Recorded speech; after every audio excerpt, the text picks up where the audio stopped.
Bonjour à toutes et à tous. Comme l'accoutumée, je vais vous faire ce petit instant presse pour vous tenir un peu au courant des évolutions des travaux dans notre village.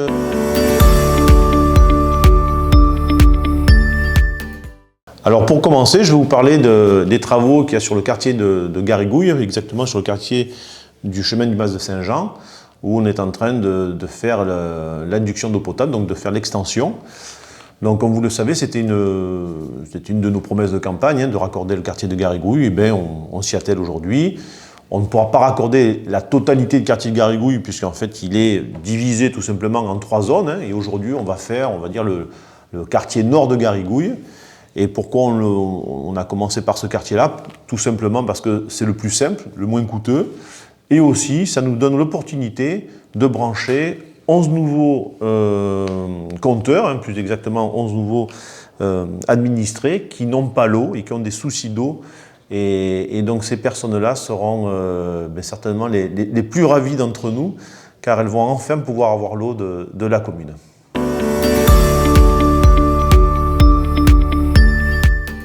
Toujours sur le thème de l'eau, comme vous le savez, nous devons faire ces grands travaux qui doivent amener la nouvelle canalisation de refoulement. C'est la canalisation qui va partir du forage pour aller jusqu'à nos réservoirs. Le trajet a été déjà validé puisqu'il passera devant le chemin, devant la cave coopérative et remontera certainement dans le quartier de Fadarel pour rejoindre les réservoirs. Nous attendons la validation, enfin du moins l'acceptation officielle de la subvention que nous avons faite, enfin nous avons demandé, pardon. Et donc du coup, si tout va bien, nous pensons que le dernier trimestre de cette année, nous allons pouvoir attaquer ces travaux et dans le même élan, nous allons pouvoir aussi apporter de l'assainissement, puisque c'est aussi notre objectif, dès qu'on ouvre une route, c'est de tout faire à l'intérieur si c'est possible, et notamment le réseau d'eau bien entendu, mais aussi le réseau d'assainissement.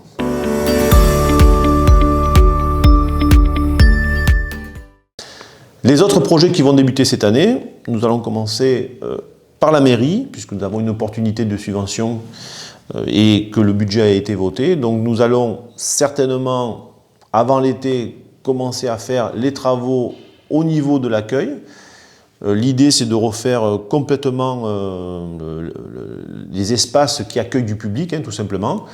Dans les grandes lignes, nous allons pouvoir rapatrier, on va dire, les services de police à l'accueil de la mairie, remoduler un petit peu l'accueil pour le rendre aussi accessible aux personnes à mobilité réduite, faire des toilettes, parce qu'il n'y a toujours pas de toilettes donc, au rez-de-chaussée, donc faire des toilettes au rez-de-chaussée pour les agents, mettre le CCAS, et dans ce qui est actuellement le bureau du maire, ce lieu ici, deviendra le bureau dédié à l'urbanisme, puisque l'urbanisme reçoit aussi du public. Si tout va bien, encore une fois, ces travaux-là devraient débuter avant l'été, et ils vont prendre à peu près dans les 3 mois d'exécution, et ça va nous permettre d'avancer dans ces projets-là, de pouvoir réhabiliter le bâtiment de la mairie, avec ces subventions exceptionnelles que nous avons.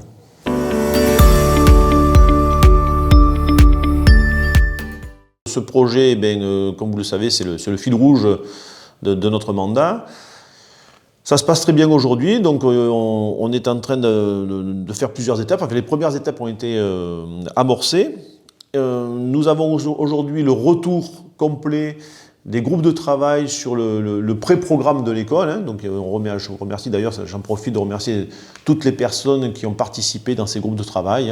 Il y avait bien sûr des instituteurs, mais il y avait aussi des administrés divers et variés, avec diverses compétences, qui ont participé dans ces groupes de travail. Ils auront un retour aussi, parce que je sais qu'ils attendent ce retour, et ce retour on le fera avec le futur cabinet de maîtrise d'ouvrage qui a été retenu, puisqu'il va falloir qu'on construise maintenant le cahier des charges pour présenter ça dans un concours d'architectes, pour que d'ici la fin de l'année, on ait des premiers plans, on va retenir un plan de notre future école élémentaire.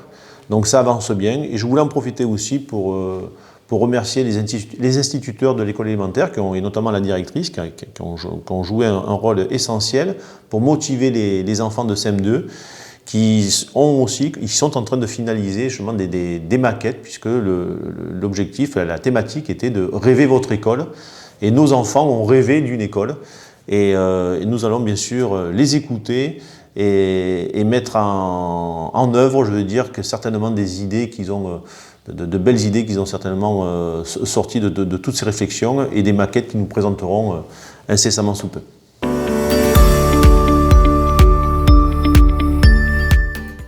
Alors en ce qui concerne les associations, je voulais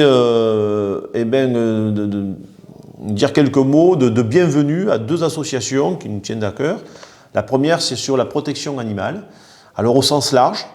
Donc cette association vient d'être créée, elle vient d'être fondée, ils ont fait un bureau, etc. Donc je pense qu'on aura l'occasion de mieux les présenter. L'idée, c'était pas de se focaliser, on va dire, sur une catégorie d'animaux, mais tout simplement sur les animaux domestiques et les animaux sauvages, encore une fois au sens large. Et je suis très content que cette association ait vu le jour. Et nous allons voir, ils vont nous présenter certainement des programmes incessamment sous peu. L'autre association, vous le savez, donc elle a communiqué, nous avons communiqué aussi très largement, c'est l'association de protection du patrimoine aubésien. C'est une association très dynamique, en tout cas ils ont bien avancé. Et je tiens à les remercier parce qu'ils ont fait une opération de nettoyage du futur musée, de la future maison du patrimoine, qui est actuellement l'emplacement de notre presbytère. Donc, en respectant bien sûr toutes les consignes sanitaires, ils ont nettoyé cet endroit et la mairie leur a mis à disposition des véhicules pour pouvoir évacuer les déchets. Ils ont finalement, avec cette action-là, débuté la première étape d'un magnifique projet qui sera à terme de pouvoir visiter l'ensemble de notre patrimoine autour du château et pour pouvoir faire aussi ce musée avec les œuvres que Claude Viala nous a léguées très gentiment à la commune.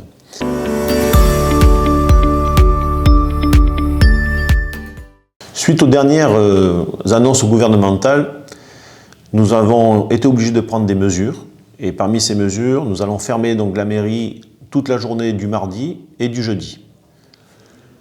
Comme vous le savez, nous avons équipé les agents de matériel portable, notamment d'ordinateurs. Nous allons donc privilégier le télétravail pour protéger les agents, pour vous protéger. Ça n'empêchera pas de faire le travail sera fait.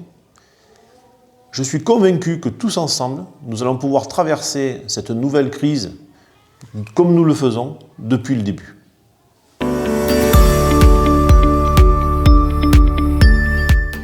Pour terminer, je voulais juste dire un petit mot. Comme vous le savez, vous avez pu le voir dans la presse, nous avons eu la joie et la chance de recevoir la ministre déléguée en charge de l'autonomie, donc Madame Brigitte Bourguignon. Donc nous l'avons reçue à l'EHPAD, elle a fait une visite. C'était un moment important pour la commune, car ce n'est pas tous les jours que nous recevons un ministre. Et ça nous fait plaisir, puisque ça permet de mettre aussi Aubé à la lumière. Voilà, il ne me reste plus qu'à vous dire au revoir. Protégez-vous, faites attention dans cette période compliquée, et je vous dis à bientôt.